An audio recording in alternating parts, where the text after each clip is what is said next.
राजनीति में किसी को खारिज नहीं किया जा सकता। सोनिया गांधी इसकी सबसे बड़ी मिसाल हैं। सोनिया ने कांग्रेस को गर्त से निकालकर अर्श तक पहुंचाया, केंद्र में पार्टी को 2 बार सत्ता दिलाई, प्रधानमंत्री का पद ठुकराया, लेकिन पार्टी पर 20 साल तक उनका टोटल कंट्रोल रहा।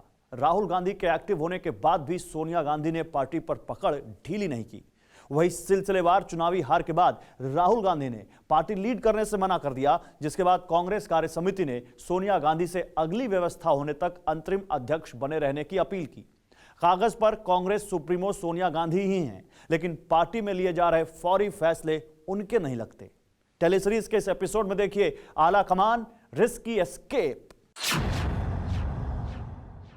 19 मई 2004। मई की भीषण गर्मी थी। दिल्ली करीब करीब दहक रही थी, लेकिन जश्न में कोई कमी नहीं थी।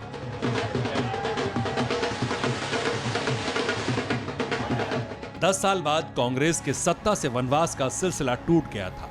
कांग्रेस कार्यकर्ताओं में गजब का उत्साह था।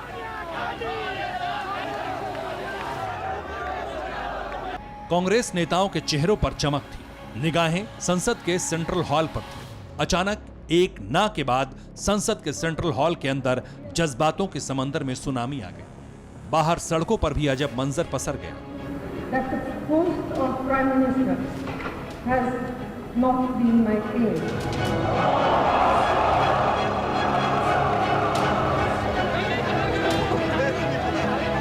सोनिया गांधी ने प्रधानमंत्री का पद ठुकरा दिया था।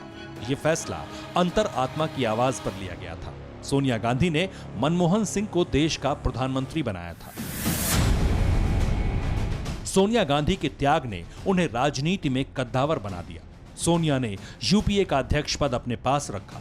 तब से तकरीबन 10 साल कांग्रेस में वही हुआ जो सोनिया गांधी ने कहा। 10 जनपद पावर सेंटर रहा। रिमोट से मनमोहन सिंह सरकार चलाने के आरोप तक विरोधियों ने कांग्रेस आलाकमान पर लगाए, लेकिन पार्टी में कभी किसी ने सोनिया गांधी के खिलाफ चूं तक नहीं की। सोनिया गांधी ने बतौर अध्यक्ष कांग्रेस संगठन को मजबूत किया, राज्यों में मजबूत नेतृत्व तैयार किया। दिल्ली में शीला दीक्षित, हरियाणा में भूपेंद्र सिंह हुड्डा, राजस्थान में अशोक गहलोत और आंध्र प्रदेश में राजशेखर रेड्डी जैसे क्षेत्रीय छत्रप सोनिया गांधी की सरपरस्ती में उभरे।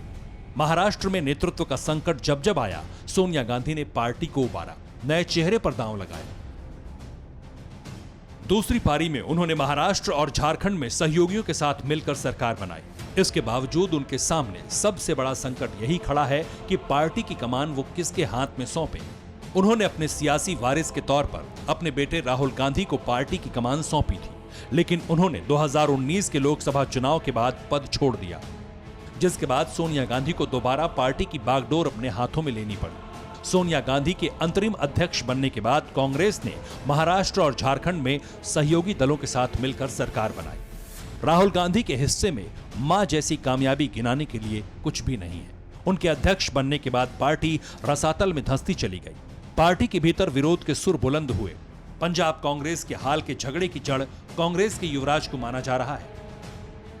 हकीकत यह है कि राहुल गांधी अध्यक्ष ना होते हुए भी खुद को उसी किरदार में समझते हैं। कांग्रेस के नेता भी उन्हें ही अध्यक्ष मानकर चलते हैं। सोनिया गांधी खुद उन्हें इस रोल में देखना चाहती है, बस राहुल इस रोल को आधिकारिक तौर पर लेना नहीं चाहते। क्यों? तो जवाब है, राहुल गांधी का अब तक का रिकॉर्ड जीत से भरा नहीं है। दूसरी वजह, राहुल अपनी नई टीम के साथ अध्यक्ष बनना चाहते हैं। राहुल की नई टीम में एक अड़चन सोनिया गांधी भी हैं, जो अनुभव को ज्यादा महत्व देती हैं। सोनिया गांधी पुराने नेताओं को साथ लेकर पार्टी चलाने की पक्षधर हैं। पंजाब कांग्रेस में senior leader captain Amarinder Singh हो या राजस्थान के सीएम अशोक गहलोत, राहुल गांधी की फेवरेट लिस्ट में ये नाम नहीं रहे। पायलट गहलोत से खींचतान के वक्त जब राहुल से मिलने दिल्ली आए थे, तब कांग्रेस अध्यक्ष ने उनसे मुलाकात तक नहीं की थी। प्रियंका गांधी से मुलाकात कर दोनों लीडर वापस लौट गए थे। कांग्रेस में पद से बड़ा कद है। राहुल गांधी इसके अपवाद नहीं है। देश में कई पार्टियों की व्यवस्था कांग्रेस जैसी है, जहां नेता किसी पद पर ना होते हुए पार्टी का सर्वेसर्वा होता है। कांग्रेस की युवराज की यही कवायद कांग्रेस की असल दिक्कत है। परवाह देश की, सोमवार से शुक्रवार रात 10 बजे TV9 भारतवर्ष पर।